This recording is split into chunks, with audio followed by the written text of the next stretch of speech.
En la madrugada del 18 de julio de 1994, en el poblado de San Rafael, municipio de Tierra Blanca, Veracruz, 22 hombres amanecerían muertos entre los cañaverales que habían trabajado toda su vida. Todos ejecutados con machetes, todos encontrados en un radio de apenas 9. La policía judicial tardaría 4 días en identificar a todas las víctimas, pero en las cantinas del pueblo todos ya sabían quién había dado la orden. Lo que nadie imaginaba era que detrás de esa masacre no había drogas, ni carteles, ni dinero del narcotráfico. El motivo era mucho más simple y por eso mismo más terrible. 600 kilogramos de caña de azúcar que alguien había robado 7 días antes. Si tienes el valor de conocer esta historia, deja tu like y suscríbete al canal. Pero te advierto, esta narrativa contiene violencia extrema basada en hechos reales. San Rafael era en julio de 1994, un poblado de apenas 3,400 habitantes, ubicado a 14 kilómetros al norte de Tierra Blanca, en el corazón de la zona cañera más productiva de Veracruz. Era una comunidad que vivía y moría por la caña de azúcar. Cada casa tenía al menos un hombre que trabajaba cortando caña. Cada familia dependía de la cosecha. Cada conversación en la plaza giraba alrededor de los precios que pagaba el ingenio San Cristóbal, la única fuente de empleo real en 60 kilómetros a la redonda. Las calles de tierra se volvían lodazales en temporada de lluvias. Pero en julio el polvo lo cubría todo. El aire olía permanentemente a melaza quemada. Ese aroma dulzón y pesado que salía de las chimeneas del ingenio y se pegaba a la ropa, al cabello, a la piel. Por las mañanas, antes de que saliera el sol, se escuchaba el sonido metálico de los machetes siendo afilados contra piedras de río, un ritual que cada cortador repetía con devoción, casi religiosa. La temperatura alcanzaba los 39 grados al mediodía, una humedad sofocante que hacía que cada movimiento pareciera un esfuerzo sobrehumano. Las noches, en cambio, traían un poco de alivio. 25 grados, y el canto de los grillos mezclándose con las risas que salían de las cantinas de techos de lámina, donde los hombres se reunían a beber cerveza Victoria tibia y a contar historias de cosechas pasadas. En 1994, México estaba en plena crisis. El SLN había tomado las armas en Chiapas en enero. El candidato presidencial Luis Donaldo Colosio había sido asesinado en marzo, y la economía se tambaleaba mientras el gobierno de Carlos Salinas de Gortari prometía que el Tratado de Libre Comercio salvaría al país. Pero en San Rafael esas noticias llegaban con días de retraso en periódicos arrugados, y a nadie le importaban realmente.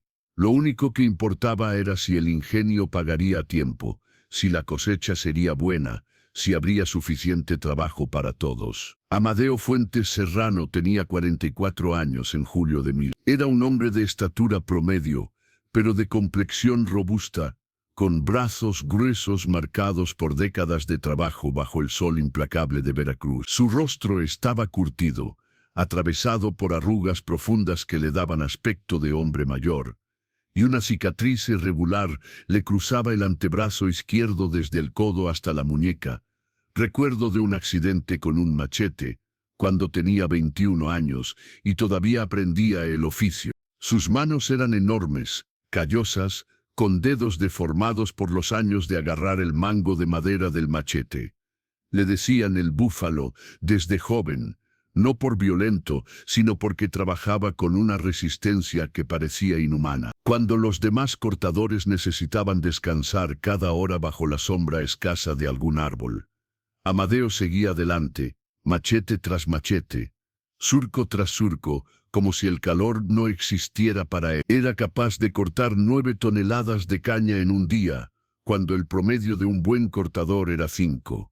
Esa reputación le había ganado respeto entre las familias de cortadores, y con los años se convirtió en una especie de líder informal de su grupo. Cada mañana, Amadeo se levantaba a las 3:45 am. Tomaba café negro que su esposa Dolores le preparaba en una olla de barro, sin azúcar, porque decía que el azúcar era para débiles. A las 4:20 salía de su casa de adobe con techo de lámina, machete en mano, y sombrero de palma en la cabeza. A las 5:00 ya estaba en el cañaveral, y no paraba hasta que el sol se ponía cerca de las... Al regresar a casa, se quitaba la camisa empapada de sudor, se lavaba con agua fría de un tambo en el patio, y se sentaba a cenar lo que Dolores había preparado: frijoles, arroz, tortillas, tal vez un poco de carne si la semana había sido buena. Amadeo tenía 5 hijos, 4 varones de 24, 20, 17 y 14 años que ya trabajaban con él en los cañaverales, y una niña de 10 años, Ofelia, que era su debilidad. Quería que ella estudiara, que se saliera de San Rafael, que tuviera una vida diferente. Los domingos por la tarde, cuando no había trabajo, Amadeo se sentaba en el corredor de su casa y le enseñaba a leer en voz alta, usando la Biblia que había pertenecido a su abuela. No era hombre religioso, pero creía en el honor, en la palabra dada, en que un hombre debía proteger a su familia sin importar el costo. Rubén Navasquivel tenía 39 años y un apodo que había ganado por su astucia: el Coyote. Era delgado, casi flaco, con movimientos rápidos y nerviosos que le daban aspecto de estar siempre alerta. Su piel era más clara que la mayoría en San Rafael. Eso, sumado a que sabía leer y escribir mejor que el promedio, le había abierto puertas. A los 29 años, había conseguido trabajo como capataz en el ingenio, supervisando a grupos de cortadores y reportando directamente al administrador, don Heriberto Solís, un hombre con conexiones políticas en Xalapa, que manejaba el ingenio como si fuera su reino personal. Rubén no había nacido en San Rafael, sino en un pueblo más pequeño, 50 kilómetros al sur. Había llegado a los 22 años, huyendo de deudas de juego y de la mala reputación de su padre, un alcohólico que había perdido las tierras familiares apostando. En San Rafael, Rubén había reconstruido su vida. Se casó con una mujer del pueblo, Berenice, con quien tuvo 3 hijos varones. Rentaba una casa de concreto cerca de la plaza, mejor que las chozas de adobe donde vivían los cortadores. Tenía una motocicleta itálica que usaba para ir y venir del ingenio. Y los fines de semana vestía camisas de botones y pantalones planchados, no los harapos sudados de los trabajadores del campo. Rubén no era malo por naturaleza. Era ambicioso, y en San Rafael, la única manera de subir era siendo útil para quien tenía el poder. Don Heriberto necesitaba a alguien que controlara a los trabajadores, que se asegurara de que las cuotas de producción se cumplieran, que resolviera problemas antes de que llegaran a sus oídos. Rubén aprendió rápido que en ese trabajo había que ser firme, a veces duro, porque los cortadores siempre querían más dinero, menos horas, mejores condiciones, y don Heriberto no toleraba retrasos ni quejas. Durante años, Amadeo y Rubén habían mantenido una relación cordial. No eran amigos, pero se respetaban. Amadeo era el mejor cortador del grupo que Rubén supervisaba. Siempre cumplía, nunca causaba problemas.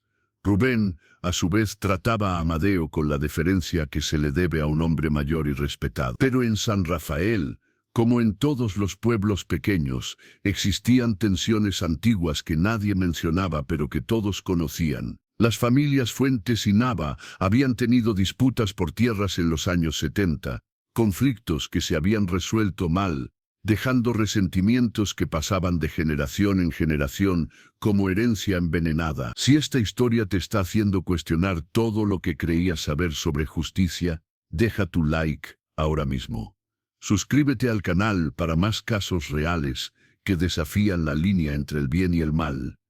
Y comenta qué harías tú en esta situación, porque no hay respuestas fáciles. El conflicto comenzó el 11 de julio de 1994. Un lunes, Amadeo y sus 4 hijos habían trabajado todo el domingo anterior, cortando caña en una parcela de 2.005 hectáreas que les había asignado el ingenio. Habían logrado cortar 20 toneladas, un número excepcional. La caña estaba apilada en el borde del camino, lista para que el camión del ingenio pasara a recogerla la mañana siguiente.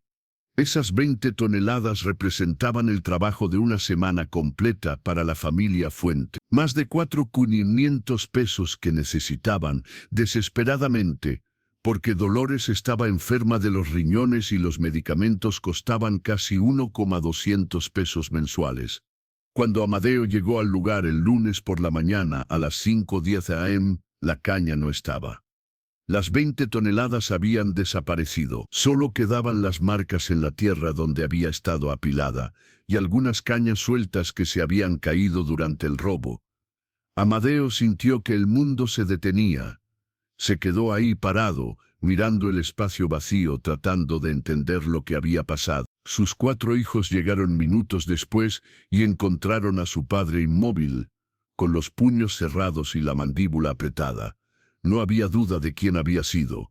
En San Rafael, todos sabían que solo Rubén Nava tenía acceso a los camiones del ingenio fuera de horario. Solo él podía ordenar que un camión viniera en la madrugada a llevarse caña, que no le correspondía.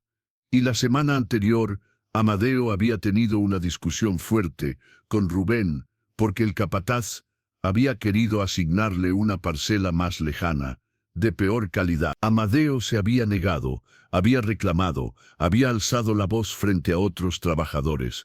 Rubén había cedido, pero la humillación había quedado ahí, flotando entre ellos como veneno. Amadeo fue directamente al ingenio. Eran las 7:15 a.m. cuando entró por la puerta principal, todavía con el machete en la mano y el sombrero de palma empolvado. Preguntó por Rubén. Lo encontró en la oficina de pesaje, revisando papeles. Había otros 4 capataces presentes y 3 trabajadores. «Mi caña», dijo Amadeo. Su voz era baja, pero tenía un filo que hizo que todos voltearan. «Las 20 toneladas que corté ayer, ¿dónde están?» Rubén levantó la vista, sonrió apenas, una sonrisa fría. «No sé de qué hablas, búfalo. Aquí no ha llegado caña tuya, alguien se la llevó anoche. Y tú eres el único que puede mover camiones fuera de horario». Rubén se puso de pie. Los otros hombres en la oficina se quedaron quietos, sintiendo la tensión. «Cuidado con lo que dices, Amadeo. Estás acusándome de ladrón, eso es algo serio. Es que eras un ladrón. Tú o alguien que trabaja para ti». El silencio se volvió pesado. Rubén caminó hacia Amadeo. Se detuvo a medio metro de distancia. «Vete a tu casa, viejo. Estás confundido. Tal vez tus hijos se robaron la caña y te están viendo la cara». Fue como si le hubieran clavado el machete. Amadeo sintió la sangre subiéndole a la cabeza. Dio un paso hacia Rubén, pero 2 de los capataces se interpusieron. «Fuera de aquí, Fuentes», ordenó uno de ellos, «antes de que llamemos a la judicia». Amadeo salió del ingenio temblando, no de miedo, sino de una rabia que no había sentido en años. Sabía perfectamente lo que había pasado.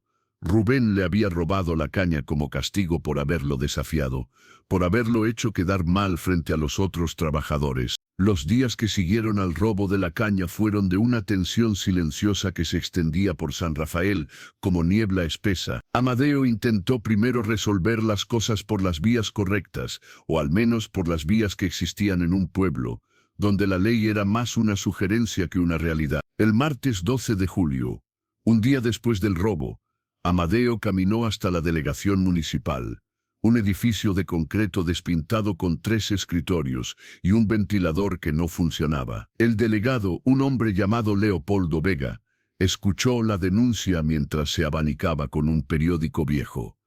Tomó notas en un cuaderno rayado, prometió investigar. Amadeo conocía esa mirada. Era la mirada de alguien que no haría nada. «Don Amadeo», le dijo el delegado cuando se despedían en la puerta, bajando la voz, «usted sabe cómo son las cosas aquí. Rubén trabaja para don Heriberto, y don Heriberto tiene amigos en Xalapa. Yo puedo levantar un acta, pero más allá de eso». Dejó la frase colgando en el aire húmedo de la mañana. Amadeo asintió. No esperaba otra respuesta. El miércoles por la tarde, Amadeo fue a buscar a don Anselmo Cruz, el hombre más viejo de San Rafael, una especie de patriarca no oficial que había resuelto disputas durante Don Anselmo vivía en una casa de adobe al final de la calle principal, rodeado de jaulas con pájaros cantores que llenaban el patio de ruido. Tenía 81 años, era casi ciego, pero su mente seguía afilada como machete nuevo. Se sentaron bajo la sombra de un tamarindo mientras don Anselmo escuchaba. El viejo fumaba cigarros sin filtro uno tras otro, tosiendo entre caladas. Rubén se está creyendo mucho, dijo finalmente. Desde que es capataz, piensa que puede hacer lo que quiera. Pero también sé que don Heriberto lo protege porque le sirve, porque hace el trabajo sucio, que el patrón no quiere ensuciar sus manos haciendo. Entonces, ¿no hay nada que hacer?, preguntó Amadeo. Don Anselmo lo miró con esos ojos nublados por cataratas. Hay algo que hacer, Amadeo, pero no es algo que yo pueda hacer por ti. Y si lo haces, ya no habrá vuelta atrás. ¿Me entiendes? Amadeo entendía perfectamente. Eso fue el miércoles. El jueves por la mañana, todo empeoró. Si tienes el valor de llegar hasta el final de esta historia, demuéstralo con tu like. Comparte este video con alguien que entienda que la realidad supera cualquier ficción. Y activa la campanita para no perderte los próximos expedientes que revelaremos. Amadeo había ido al cañaveral, como siempre, a las 5:00 am, con sus 4 hijos. Trabajaron hasta el mediodía cortando caña en una nueva parcela que les habían asignado. Cuando regresaron al camino para almorzar los tacos que Dolores les había empacado, encontraron que alguien había pinchado las 4 llantas de la camioneta Nissan 1991 que Amadeo había comprado de segunda mano hacía 4 años, y que era su orgullo. No era un acto aleatorio, era un mensaje. Uno de los hijos de Amadeo, Darío, el de 24 años, apretó los puños. Vamos a buscarlo, papá. Vamos a partirle la cara. No, dijo Amadeo, aunque la rabia le quemaba el pecho. Eso es lo que quiere, que hagamos algo estúpido para tener excusa de acabar con nosotros. Pero esa noche, cuando Amadeo llegó a su casa después de haber pagado 450 pesos para que le repararan las llantas, 450 pesos que no tenía, encontró a Dolores llorando en la cocina. Rubén había pasado por la casa esa tarde. Había preguntado por Ofelia. Le había dicho a Dolores que la niña era muy bonita, que iba a crecer para ser toda una mujer. Había dejado un mensaje: dile a tu esposo que se cuide. Los accidentes pasan. Amadeo sintió algo quebrarse dentro de su pecho. Ya no era solo su dinero, su trabajo, su honor. Ahora estaban amenazando a su hija, a su niña de 10 años que no tenía nada que ver con nada. Esa noche, después de que todos se durmieron, Amadeo se quedó sentado en el corredor de su casa, fumando cigarros faros. La luna estaba llena, iluminando los cañaverales que se extendían hasta donde alcanzaba la vista.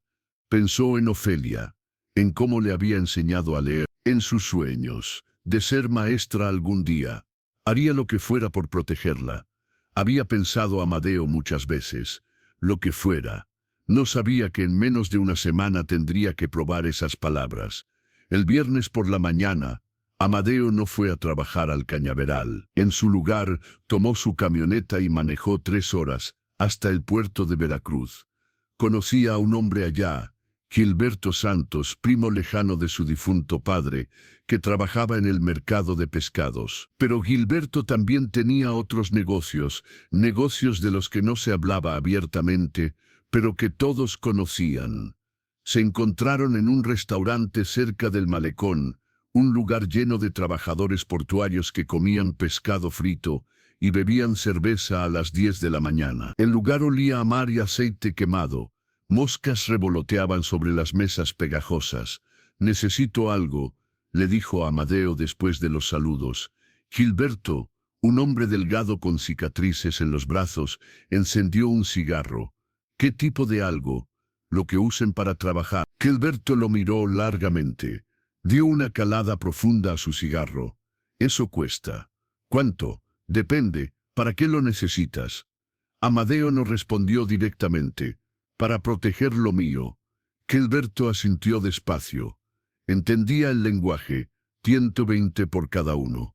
y no me conoces si algo sale mal. Era todo el dinero que Amadeo tenía ahorrado para la operación de Dolores, pero asintió. 3 horas después, Amadeo regresaba a San Rafael con 4 machetes nuevos envueltos en periódico bajo el asiento. No eran machetes de trabajo, esos que se compraban en la ferretería por 9. Eran machetes de acero forjado, con filo perfecto, del tipo que usaban para otra clase de cortes. También traía una pistola calibre 30. Durante el camino de regreso, con las manos sudando sobre el volante, Amadeo pensó en dar la vuelta, tirar todo al río, olvidarse de esto. Pero cada vez que pensaba en rendirse, recordaba la voz de Rubén diciendo que Ofelia iba a crecer para ser toda una mujer. No había vuelta atrás. Durante los siguientes 4 días, Amadeo estudió los movimientos de Rubén con paciencia de cazador. Sabía que el capataz trabajaba en el ingenio de lunes a viernes, de 7:00 a.m. a 6:00 p.m. Sabía que los miércoles cenaba con su familia en su casa de concreto cerca de la plaza. Sabía que los viernes visitaba una cantina en el pueblo vecino, el Venado Rojo, donde bebía hasta medianoche. Pero lo más importante que descubrió fue algo que no esperaba. Rubén no actuaba solo. Tenía un grupo de trabajadores leales, la mayoría familiares o compadres, todos del mismo pueblo del sur de donde él venía. 15 hombres en total, que trabajaban como cortadores durante el día, pero que, según decían los rumores, también hacían trabajos para don Heriberto, cuando se necesitaba intimidar a alguien o resolver problemas. Amadeo no era estúpido. Sabía que si iba solo contra Rubén, los otros vendrían por él, vendrían por su familia. Tenía que resolverlo de raíz, de una vez, sin dejar cabos sueltos. El martes 17 de julio por la noche, Amadeo reunió a sus 4 hijos, a 2 hermanos y a 4 primos, 11 hombres en total, contándose a él mismo. Los citó en su casa después de que oscureciera. Se sentaron en el patio, bajo las estrellas, con solo una lámpara de gas iluminando sus rostros. Les contó todo: el robo, las amenazas, la visita a su casa, las llantas pinchadas. Sus hermanos, Félix y Gustavo, escuchaban con rostros cada vez más duros. Sus hijos apretaban los puños. Sus primos, hombres curtidos por décadas de trabajo en el campo, fumaban en silencio. Esta historia no tiene final feliz, solo tiene verdad. Si valoras este tipo de contenido real, sin censura, sin filtros, deja tu like para ayudar a que más personas la conozcan. Suscríbete si quieres seguir explorando los casos que la historia oficial prefiere olvidar. Cuando Amadeo terminó de hablar, hubo un silencio largo. Félix, el hermano mayor, fue el primero en romperlo. ¿Qué estás proponiendo exactamente? Amadeo sacó los machetes envueltos en periódico. Los puso sobre la mesa de madera vieja. El silencio se volvió más pesado. Estoy proponiendo acabar con esto de una vez para siempre. Eso significa, comenzó a decir uno de los primos. Sí, interrumpió Amadeo. Significa exactamente lo que están pensando. Darío, su hijo mayor, habló. Papá, si hacemos esto no hay vuelta atrás. Nos buscarán. Nos meterán a la cárcel o algo peor. Lo sé, dijo Amadeo. Por eso solo voy a pedirles que vengan los que realmente puedan. Los que no tengan nada que perder. Los demás pueden irse ahora. No hay vergüenza en eso. Nadie se movió. En ese momento, mientras 11 hombres miraban esos machetes bajo la luz amarillenta de una lámpara de gas, a 3 kilómetros de distancia, Rubén Nava cenaba con su esposa y sus 3 hijos, ajeno a que alguien acababa de decidir que sus días estaban contados. Amadeo pasó la madrugada del miércoles 18 de julio despierto, sentado en el corredor de su casa. No podía dormir. Pensó en todo lo que perdería: su casa, su familia, probablemente su vida. Pensó en Dolores, que tendría que criar sola a Ofelia. Pensó en sus hijos, que cargarían con el estigma de ser hijos de un asesino. Pero también pensó en la alternativa: vivir de rodillas, aceptar cada humillación, esperar a que un día la amenaza contra su hija se volviera realidad. No, prefería morir de pie. A las 2:00 am entró al cuarto de Ofelia. Ella dormía profundamente, abrazando una muñeca de trapo que Amadeo le había hecho con sus propias manos cuando tenía 5 años. Su respiración era suave, tranquila. Amadeo se arrodilló junto a la cama. Le apartó un mechón de cabello negro de la frente, el mismo gesto que había hecho 1000 veces desde que ella era bebé. «Perdóname», susurró, aunque sabía que ella no podía oírlo. «Perdóname por lo que voy a hacer. Pero es la única forma de mantenerte a salvo». Le besó la frente. Olía a jabón de lavanda, el mismo jabón que Dolores compraba cada mes en la tienda de don Silvestre. Salió del cuarto cerrando la puerta sin hacer ruido. Dolores lo esperaba en la cocina. Despierta. Tenía los ojos rojos. Había estado llorando. No dijo nada cuando Amadeo tomó las llaves de la camioneta. Solo lo abrazó fuerte, como si quisiera memorizar la forma de su cuerpo, el olor de su piel, el sonido de su corazón. «Vuelve», susurró contra su pecho. «Por favor, vuelve». Amadeo no prometió nada. Ambos sabían que probablemente esa era la última vez que se abrazaban como personas normales, como esposos que habían construido una vida juntos. Después de esta noche, todo sería diferente. A las 2:20 a.m. del 18 de julio de 1994, Amadeo Fuentes salió de su casa con 4 machetes de acero forjado, una pistola calibre .38 y 10 hombres que habían decidido seguirlo hasta el final. Lo que pasó en las siguientes 4 horas marcaría a San Rafael para siempre y dejaría 22 cuerpos entre los cañaverales que habían sido su hogar, su sustento, y ahora serían su tumba. 2:50 de la madrugada del 18 de julio. Temperatura 26 grados Celsius. El aire estaba quieto, pesado, cargado de humedad que anunciaba lluvia para el mediodía. San Rafael dormía. Las calles de tierra estaban vacías. Solo se escuchaban los grillos y el zumbido distante de un transformador eléctrico defectuoso que parpadeaba cada pocos segundos, lanzando sombras irregulares sobre las casas de adobe. Amadeo manejó su camioneta Nissan sin luces hasta la entrada del campamento donde vivían los trabajadores de Rubén. Era un conjunto de 9 chozas de madera y lámina, construidas al borde de un cañaveral, a 5 kilómetros del centro del pueblo. Las chozas no tenían electricidad. Los hombres dormían en hamacas o petates sobre el suelo de tierra.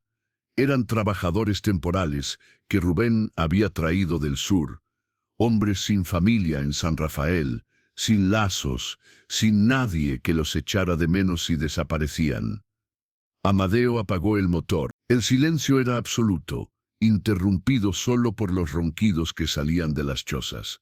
Sus 10 acompañantes estaban en 2 camionetas detrás de él, Félix y Gustavo, sus hermanos, Darío, Esteban, Lorenzo y Martín, sus hijos y 4 primos, Tobías, Ismael, Crescencio y Braulio, 11 hombres armados con machetes y una pistola.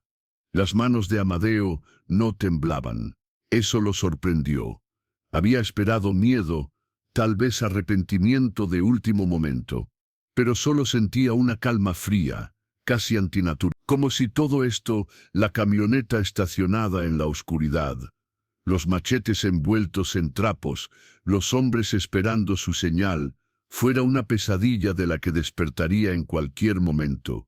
Pero no era una pesadilla, era real.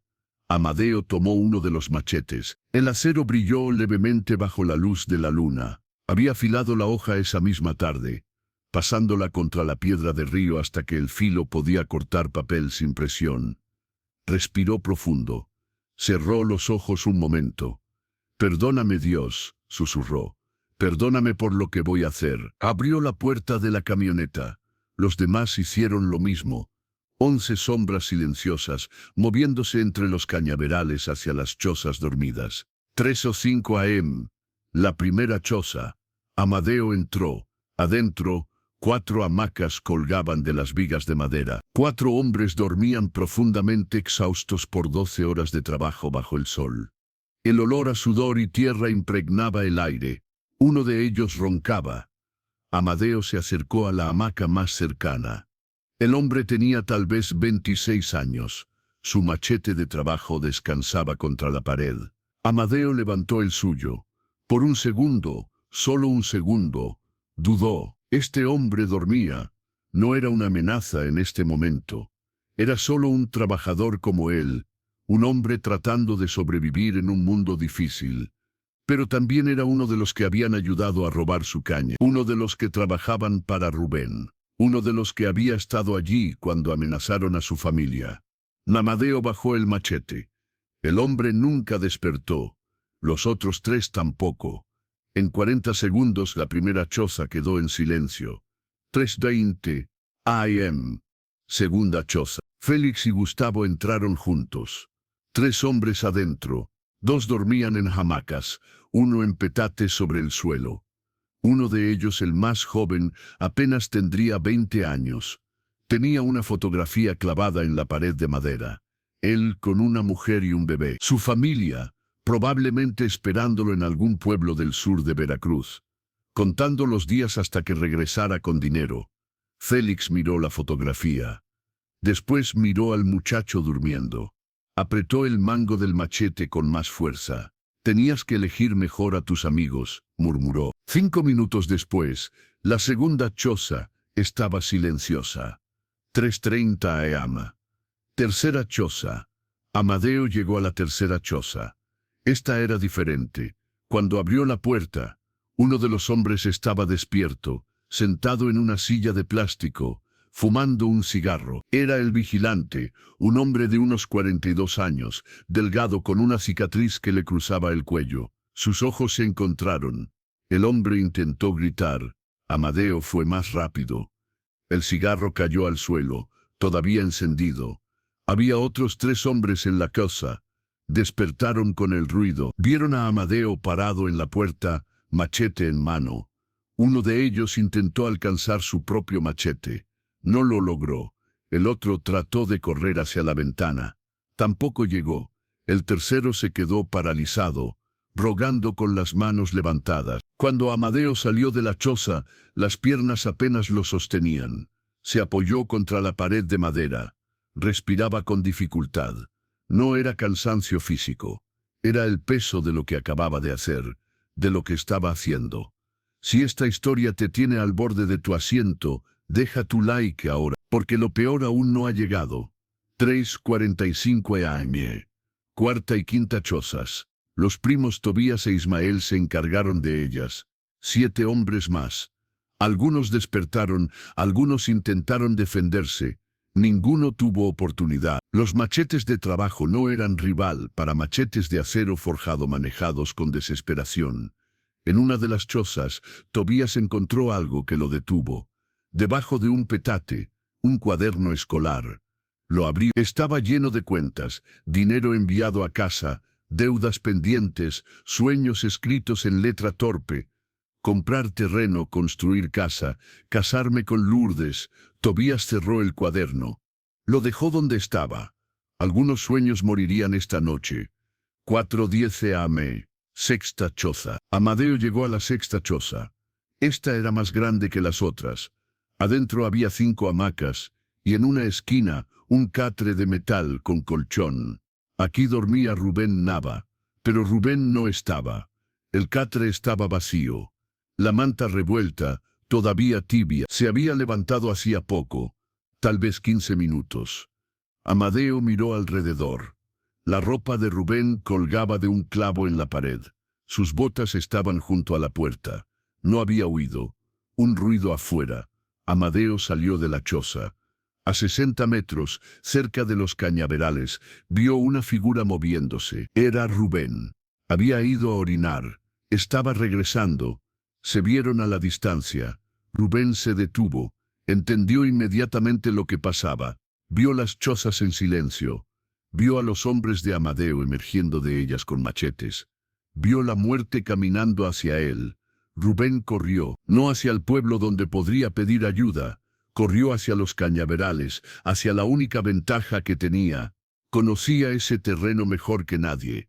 Detrás de él, gritó Amadeo. La persecución comenzó. 11 hombres corriendo entre surcos de caña de azúcar de 3 metros de altura. La luna llena proporcionaba apenas suficiente luz para ver. Las hojas de caña cortaban brazos y rostros mientras corrían. Rubén tenía ventaja. Era más joven, más rápido y conocía cada curva del cañaveral. Pero estaba solo. Y ellos eran 11. 4:25 AM. Amadeo lo perdió de vista. Los cañaverales se volvían un laberinto en la oscuridad. Cada surco se veía igual. El silencio era absoluto, roto solo por su propia respiración pesada y el crujir de hojas de caña. Entonces escuchó una voz. La voz de Rubén gritando desde algún lugar entre la caña. «Amadeo, podemos resolver esto. Hablaré con don Heriberto. Arreglar las cosas». Amadeo no respondió. Siguió moviéndose hacia la voz. «Fue un error lo de tu caña. Te puedo pagar el doble, el triple». La voz venía del norte. Amadeo hizo señas a sus hijos. Se dividieron, rodeando el área. «Piensa en tu familia, Amadeo. Si me haces algo, don Heriberto va a acabar contigo. Con todos ustedes». Amadeo se detuvo. Respiró profundo. Finalmente habló. «Tú pensaste en mi familia cuando amenazaste a mi hija. Cuando entraste a mi casa. Cuando me robaste». Si esta narrativa te hizo reflexionar sobre el precio de la venganza y los límites de la justicia, deja tu like. Comparte este video para que más personas conozcan estas historias que México necesita recordar. Y suscríbete al canal porque cada semana traemos un nuevo expediente maldito que no te dejará dormir. Silencio. Luego la voz de Rubén, más cerca ahora quebrada. Yo solo seguía órdenes de don Heriberto. Él me dijo que te presionara, que te pusiera en tu lugar. Y mi lugar es de rodillas. Tu lugar es donde don Heriberto dice que es. Como el mío, como el de todos aquí. Amadeo vio movimiento 25 metros adelante, entre las cañas. Rubén estaba agachado, tratando de esconderse. Amadeo empezó a caminar hacia él lentamente. «Ya no», dijo, «ya no sigo las reglas de don Heriberto. Ya no me arrodillo ante nadie». Rubén vio que Amadeo se acercaba. Se puso de pie. Tenía un machete en la mano, el que había tomado de una de las chozas mientras huía. Su camisa estaba empapada de sudor, su rostro pálido bajo la luz de la luna. «No hagas esto, búfalo.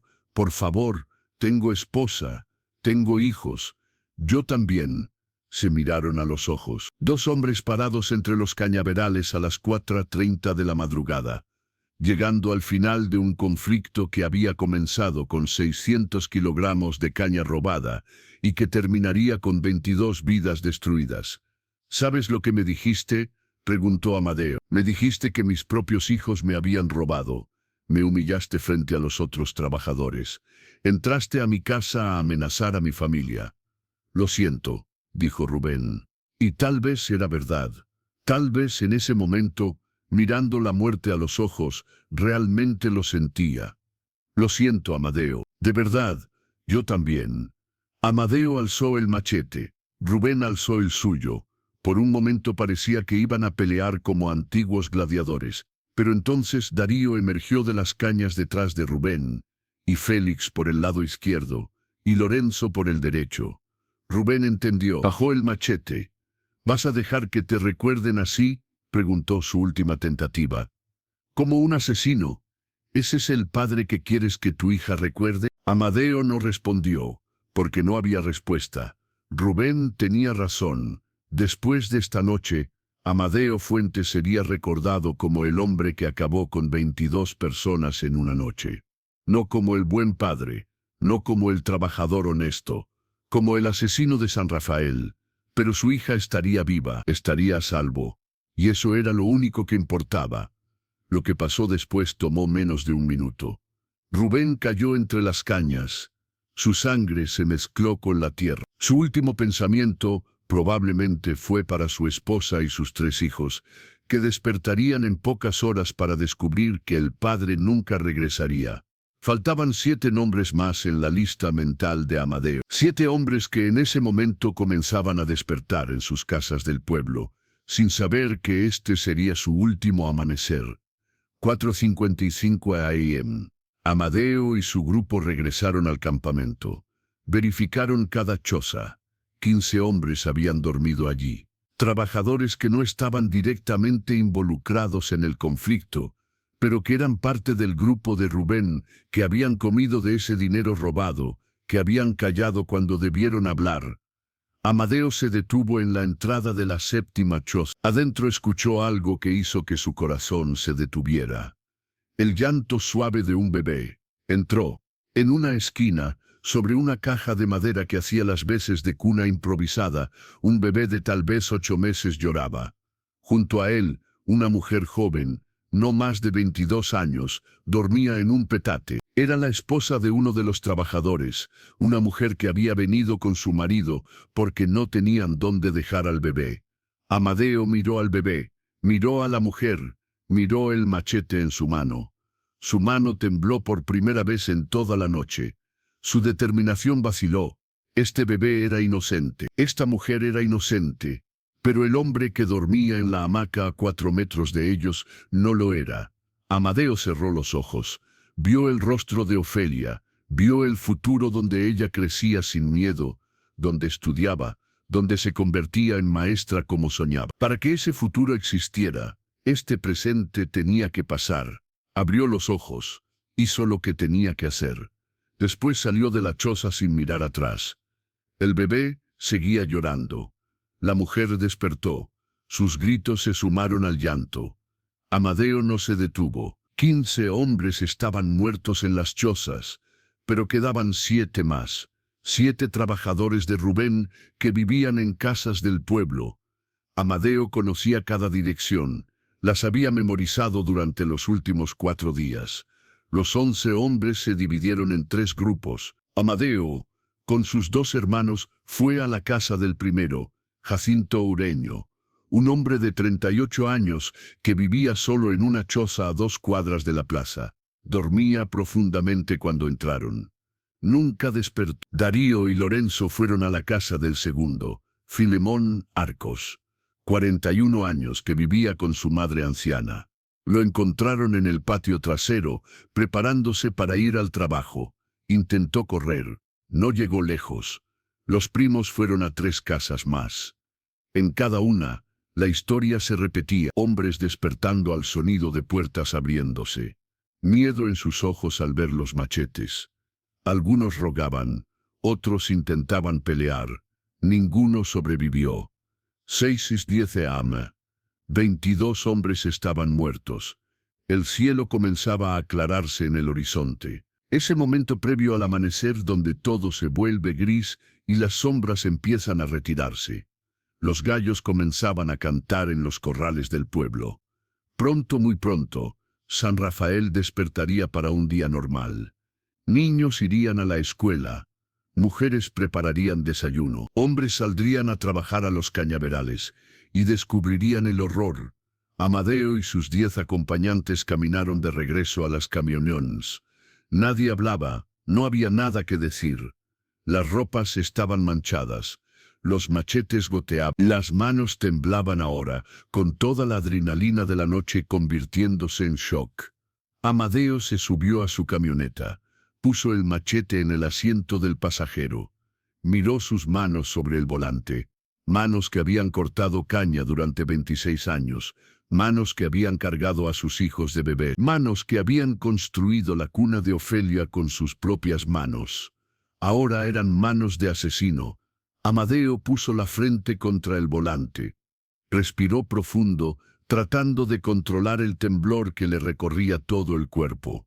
No lloró. Los hombres como él, hombres que habían cruzado al otro lado, ya no lloraban. Arrancó el motor. Los demás lo siguieron. 3 camionetas conduciendo lentamente de regreso al pueblo, dejando atrás un campamento silencioso donde 22 hombres ya no verían otro día.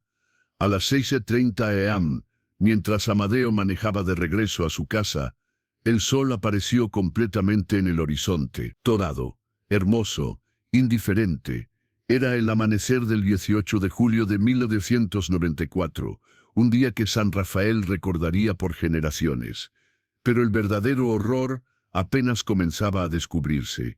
3 horas después, San Rafael despertaba a su peor pesadilla. Consuelo Ríos, de 25 años, caminaba por el camino de tierra que llevaba al campamento de trabajadores. Era la esposa de Pascual, uno de los hombres que trabajaban para Rubén. Llevaba un termo con café caliente y una bolsa con tacos de huevo para el desayuno de su marido, como hacía cada mañana desde que él había conseguido ese trabajo 4 meses atrás. El campamento estaba extrañamente silencioso. Normalmente, a esta hora los hombres ya estaban despiertos, afilando machetes, bromeando mientras se preparaban para el día. Pero hoy no se escuchaba nada. Ni voces, ni risas, ni el sonido metálico de los machetes contra las piedras.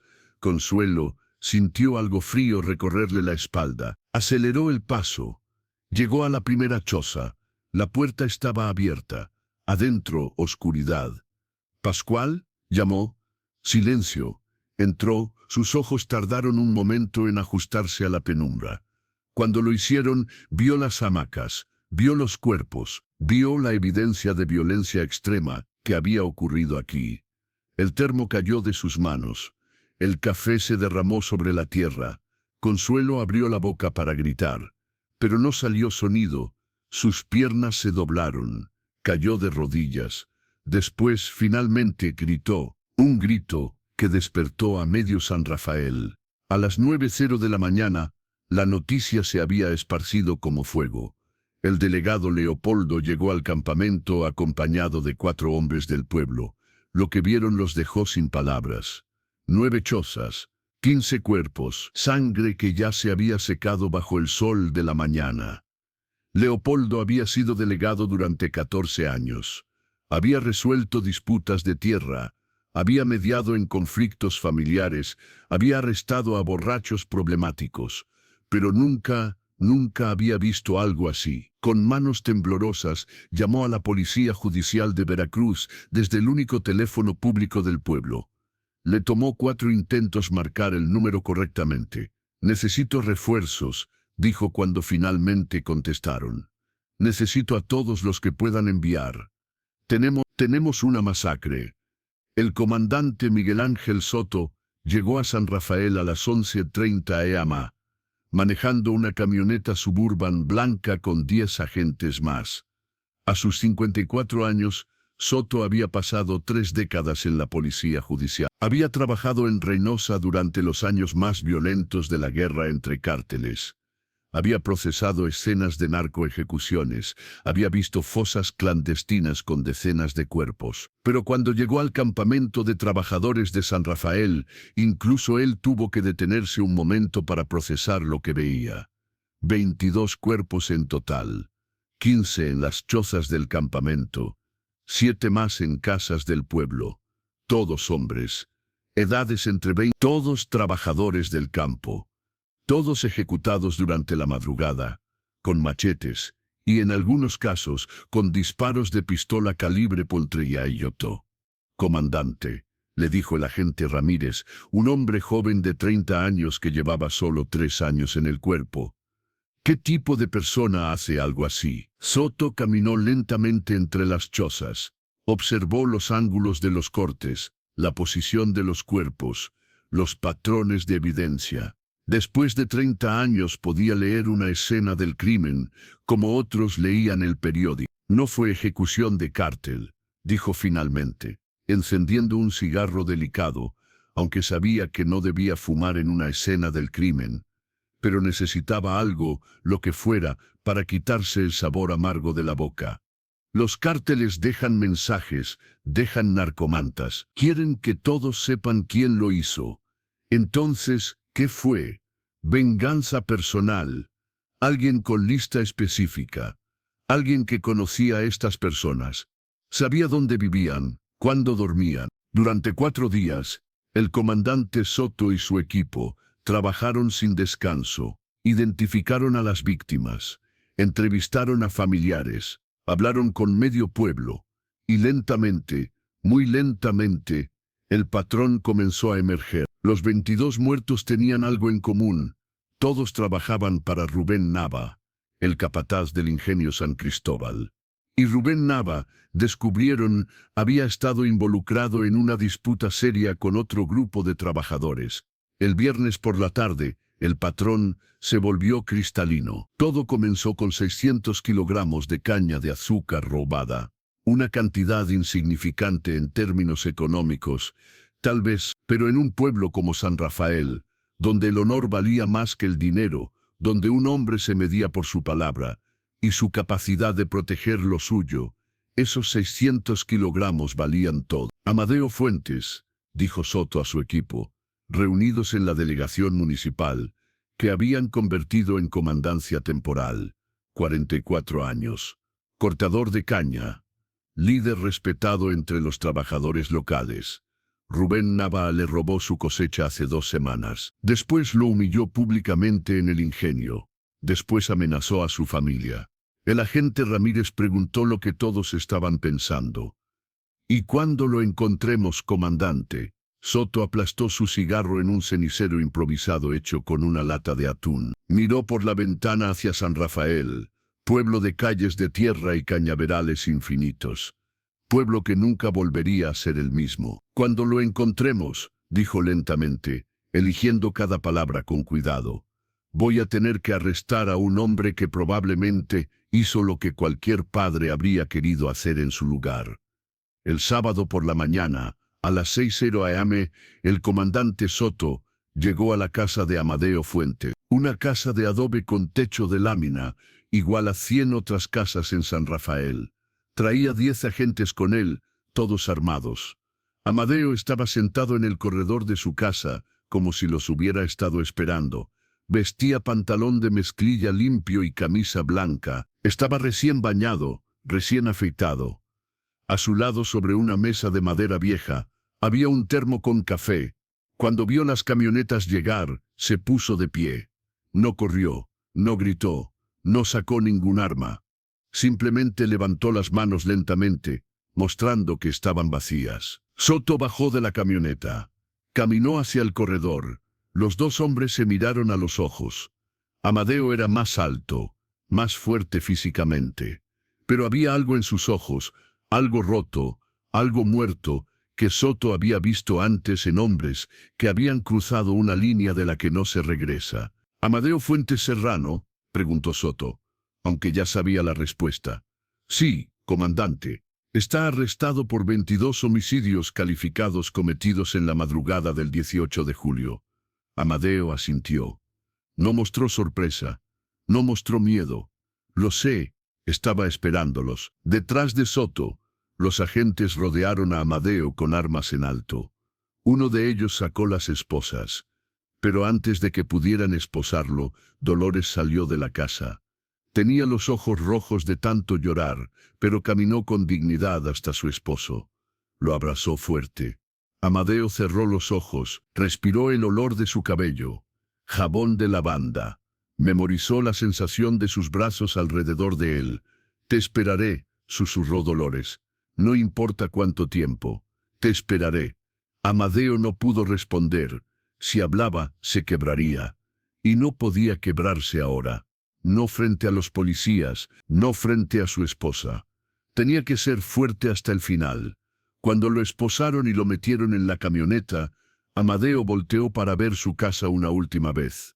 Vio a Dolores en el corredor, sosteniendo a Ofelia, que lloraba sin entender completamente qué pasaba. Vio sus 4 hijos parados en la puerta, con rostros duros, tratando de ser fuertes como su padre les había enseñado.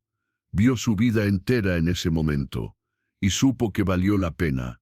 Cada segundo en prisión valdría la pena si significaba que Ofelia estaría a salvo. 9 meses después, en abril de 1995, el juicio de Amadeo Fuentes Serrano comenzó en un tribunal de Xalapa. 22 cargos de homicidio calificado. La sala estaba llena. Familiares de las víctimas en un lado, familiares de Amadeo en el otro. Y en medio, una ciudad entera esperando ver qué pasaría. El veredicto llegó después de 13 horas de deliberación. Culpable en todos los cargos. Sentencia 40 años de prisión. Amadeo Fuentes cumplió solo 12 años de su sentencia. Murió en la enfermería del penal de Pacho Viejo tenía 56 años. Cáncer de pulmón que no fue detectado a tiempo. Sus últimas palabras fueron: «Dile a mi hija que no me arrepiento». Ofelia Fuentes logró salir de San Rafael. Estudió, se graduó. Hoy es maestra de primaria en Ciudad de México. Tiene 41 años. Nunca habla de su padre, pero cada 18 de julio enciende una vela. No por las víctimas, no exactamente por su padre, por la niña que murió aquella madrugada junto con los 22 hombres. Ahora que conoces esta historia, la pregunta es tuya. ¿Justicia o venganza? Deja tu respuesta en los comentarios. Dale like si este caso te impactó. Comparte con alguien que necesite escuchar esto. Y suscríbete, porque las historias más perturbadoras de México están aquí, esperando ser contadas. Hasta el próximo expediente maldito.